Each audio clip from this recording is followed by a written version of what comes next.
올해 제9회 전국 동시 지방선거가 치러집니다. 6월 3일인데요. BBS도 지방선거 특집 정치 스토커 지방선거를 말하다를 매주 금요일 방송하고 있습니다. 관련해서 여야 정당 대변인단에게 묻는다 시간을 마련해서 이야기 나눠보고 있는데요. 지난 시간 더불어민주당 부산시당 서태경 수석 대변인 모시고 말씀 나눠봤습니다. 오늘은 국민의힘 부산시당 곽규택 수석 대변인 전화 연결해서 말씀 나눠보겠습니다. 지금 전화 연결하겠습니다. 곽규택 국민의힘 부산시당 수석 대변인 안녕하십니까?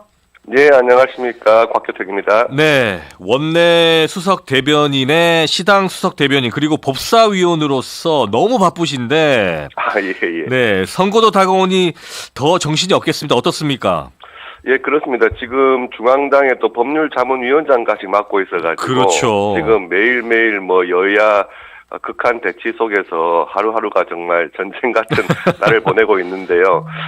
지난 9월부터 이제 국민의힘 부산시당의 수석 대변인으로 활동하고 있으면서 또 지방 선거를 앞두고 부산 시민의 목소리를 대변하고 또 부산 주요 현안에 대해서도 좀 긴밀한 대응하기 위해서 노력하고 있는 중입니다. 네, 앞으로도 저희가 시간 되면 추가로 또 모셔서 말씀 나눠보도록 하겠습니다. 네, 감사합니다. 네. 자, 장동혁 대표의 계엄 사과 그리고 변화 약속 등에 대해서 여러 가지 분석들이 나와 있는데 현재까지 어떻습니까? 수도권과 PK 지역의 반응 어떻게 보시나요?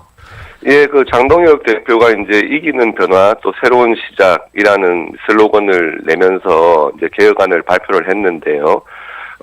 그 전부터 이제 서울의 오세훈 시장 또 부산의 박형준 시장께서는 계엄에 대해서 정리하고 가야 한다 이런 입장들이셨죠. 네. 이 장동혁 대표의 개혁안 발표 이후에 두 시장님께서 긍정적으로 평가하셨다는 것이 수도권과 PK 지역의 반응과도 일맥상통한다고 보여지고요. 네. 일단 비상계엄으로 인한 그 과거의 일은 일단락 짓고 앞으로의 변화가 중요하다.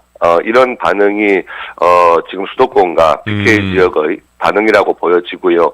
더 이상의 당 내부 분란은 안 된다 하는 것이 또 시민들의 반응이 아닌가 싶습니다. 네, 앞으로의 변화에 대해서 그 흐름만큼이나 또 여론이 요동치지 않을까라는 그런 생각도 듭니다.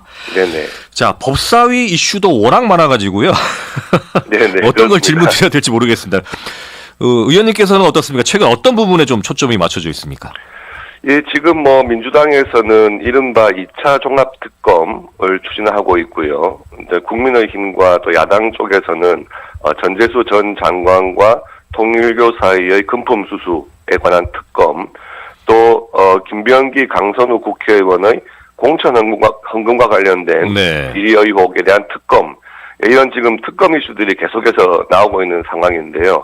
이런 부분에 대해서 법사위에서는 계속해서 논의가 진행 중이고 아마 지금 전국 방향도 이런 특검의 방향과 또 같이 가지 않을까 싶고요. 또 1월 19일부터는 이제 이해운 장관 후보자에 대한 또 청문회가 있는데 그렇죠. 여기서도 이슈들이 많이 지금 제기되고 있어서 과연 이해운 장관에 대한 이 기획예산처 장관 지명이 적절한 것이냐 하는 거에 대한 또 여야 공방이 많이 있을 것으로 보여집니다. 네, 중앙 정치권의 이런 이슈들도 지역에 영향을 많이 미치는 만큼 이 흐름도 그렇죠. 저희들이 잘 좀 살펴봐야 될 것 같습니다. 네네. 자, 지역 이야기로 좀 넘어가겠습니다. 국민의힘 네. 부산시당 올해 지방선거를 준비하는 그런 각오를 다졌는데요. 신년 활회에서. 자, 어떤 이야기들을 부산 지역 의원들끼리 나눴는지 좀 궁금합니다. 어떻습니까? 예, 지난 신년 할애회에서는 당연히 이제 금년에 있을 전국 동시지방선거 승리를 위해서 무엇이 필요한가에 대한 이야기를 나눴고요. 네. 또 기존의 국민의힘에서 계속 주장해온 글로벌 허브도시 특별법 통과 이런 부분에 좀 더 초점을 맞춰야 한다.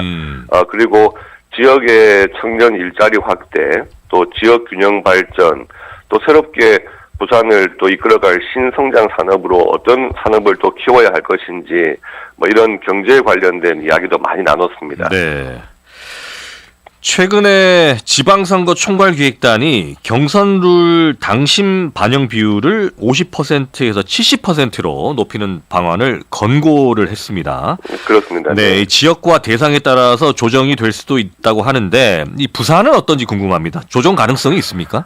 예, 이제 이 부분은 이제 권고를 했던 거기 때문에 아직 뭐 확정된 것은 아니고요. 네. 향후에 이제 당에서 공천관리위원회가 구성이 되면 본격적으로 논의가 될 것 같은데 아마 이제 부산이나 PK 또 영남 지역처럼 전통적으로 보수 우파 진영이 좀 우세한 지역에서는 네. 아무래도 당심 비율을 높이는 것에 대한 뭐 거부감이랄까 이런 것은 별로 없어요. 없는 상황인데 네. 아무래도 지금 수도권과 이제 다른 지역의 경우에는 조금 더 외연 확장을 해야 하는 것 아니냐 하니까 기존에 50대 50률이 맞다 하는 또 여론도 많거든요. 네. 그래서 이런 부분들을 고려해서 아마 지역별로 좀 탄력 있게 그렇게 룰을 적용하지 않을까 예상을 해봅니다. 네. 이 방안도 이 선거를 준비하는 입장에서는 굉장히 중요한 포인트이기 때문에 네네. 유심히 조금 지켜보지 않을까 생각이 드네요, 의원님. 그렇습니다. 네. 기초단체장 공천을 중앙당에서 직접 관리하겠다는 그런 방침인데 이 부산 전 지역도 대상이 되는 겁니까? 어떻습니까? 예, 이제 기존에는 주로 광역단체장까지는 중앙당에서 직접 관리를 했고요. 네. 이제 기초단체장 같은 경우는 조금 지역에 일임을 하는 그런 지방선거 관리를 해왔었는데 이제 금년부터는 조금 더 중앙당에 좀 결정에 힘을 싣겠다 하는 방향성은 맞습니다. 네. 그리고 특히 이제 인구 50만 명 기준으로 해서 그 이상의 기초단체 같은 경우에는 중앙당에서 관리를 하겠다는 기본 방향은 제시된 상태인데요. 네. 다만 이제 부산 지역의 기초단체장 같은 경우는 인구 50만 명 수준까지는 안 이르는 기초단체장이 많아서 그렇죠. 이 부분에 대해서는 조금 더 지역의 민심 이런 부분을 조금 더 반영하는 그런 기존의 방향과 좀 일치하는 그런 쪽으로 가지 않을까 예상을 합니다. 네. 전체적인 당의 방향은 그렇지만 부산은 또 50만이 넘는 기초단체가 없어서 네네. 현재까지의 흐름들이 좀 이어지지 않을까라는 그런 생각이신 것 같습니다, 의원님. 그렇습니다. 네. 예. 이 청년들의 목소리도 최근에 국민의힘 당내에서도 큰데 이 청년 의무 공천제, 이 지역 선거를 네네. 준비하는 이 청년들이 좀 고무적일 것 같은데 좀 예, 추가적 설명이 필요할 것 같아요. 예, 지난번 그 장동혁 당 대표의 그 개혁안 발표에 있어서도 첫 번째로 제안한 것이 청년 중심의 정당을 만들겠다. 네. 이렇게 이제 이야기를 했거든요. 네. 지금 아무래도 경제 상황이라든지 사회의 변화에 있어서 20, 30대 청년층이 갖는 지금 고민과 어려움이 가장 큰 세대들이기 때문에 이 청년들의 목소리를 정치에 더 반영을 해야 한다 하는 것이 기본 방향이고요. 그래서 단순히 뭐 공천할 때 조금 더 숫자를 늘린다 이런 방향이라기보다는 정말 당선 가능성이 있는 지역에 청년 우선 하는 공천을 하고 네. 또 당직에 있어서도 좀 주요 당직에 청년을 배치하는 그래서 그들의 목소리를 조금 더 담을 수 있는 그런 방향으로 지금 개혁안을 준비 중에 있습니다. 네. 이런 청년들에 대한 정치 참여를 확대하자는 내용들은 지난 선거까지도 계속 이어져 왔는데 실제적으로 그렇습니다. 이번 지방선거에 좀 적용이 될 수 있을지 저희들도 한번 지켜보도록 하겠습니다, 의원님. 네, 네. 자, 박형준 부산시장께서 이런 질문 드리면 좀 좋아하시지는 않을 것 같은데 연말 연시 언론 여론조사에서 좀 굉장히 고전하는 모습을 보였거든요. 예, 예. 어떻습니까? 내부적으로는 이 원인을 좀 어떻게 분석하고 있고 어떤 좀 말씀을 나눴는지도 궁금합니다. 예, 사실 뭐 지방선거를 조금 앞둔 시점에서 이제 현역 시장에 대한 평가 이런 방향으로 여론조사가 되면 네. 뭐 부산 지역뿐만 아니라 다른 지역에서도 현역 시장에 대한 평가가 이렇게 막 후하게 나오는 경우는 사실 드물거든요. 네. 아무래도 이제 각 지역에서 갖는 그런 단체장들에 대한 기대가 크기 때문에 그렇죠. 예, 현역에 대한 평가는 조금 박하다고 할까요? 이제 이런 부분이 있는데 막상 이제 지방선거 임박해서 정말 구체적인 공약이 나왔을 때, 이게 정말 우리 지역에 적절하고 안정적인 공약이다 하는 것을 누가 더 발굴해내고 또 시민들이 정말 공감할 수 있는 공약을 내느냐에 따라서 그런 지지율은 또 변경될 수 있다고 보여집니다. 현재 지지율이 낮은 것은 뭐 솔직히 말씀드리면 국민의힘에 대한 지지율하고도 좀 연동돼 있다고 보여지거든요. 네.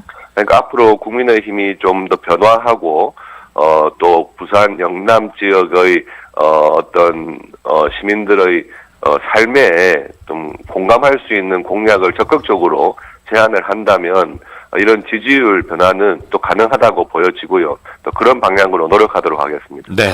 최근 여론조사가 단순히 박형준 시장만의 지난 시정 평가, 개인에 대한 평가뿐만 아니라 국민의힘 전체의 어떤 그런 의견도 반영이 됐다라고 보시기 때문에 그렇습니다. 네, 네네. 반전이 가능하다라고 보시는 것 같습니다.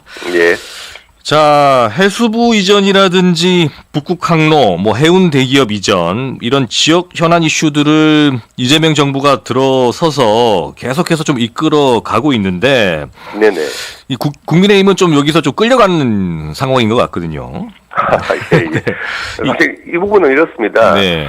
이게 해수부 이전이나 해사법원 신설 같은 문제는 사실 10여 년 전부터 네. 그 부산 지역 그리고 경남 지역에서 정치권에서 선거 때마다 나왔던 이슈들이에요. 꾸준히 나왔죠, 그죠? 네. 예, 그래서 꾸준히 제기가 돼 왔었는데 사실은 최근에는 국민의힘에서는 이런 해양수산의 중심지로서의 역할도 중요하지만 네.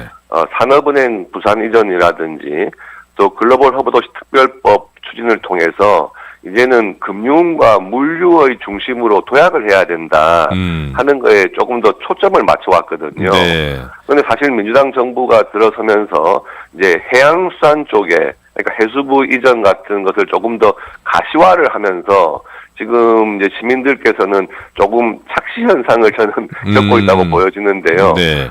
사실 그동안에 최근에 이슈가 됐던 것은 금융 물류 허브로서의 부산의 역할, 산업은행 부산 이전 이런 것에 대해서 조금 더 중심을 두었었는데 이제 이번 선거를 앞두고 조금 이제 정부에서 해양수산부 이전을 통한 이슈로 조금 몰아가고 있는 느낌이 들어요. 네. 물론 해양수산부 부산 이전에 대해서 적극 찬성하는 입장이고요.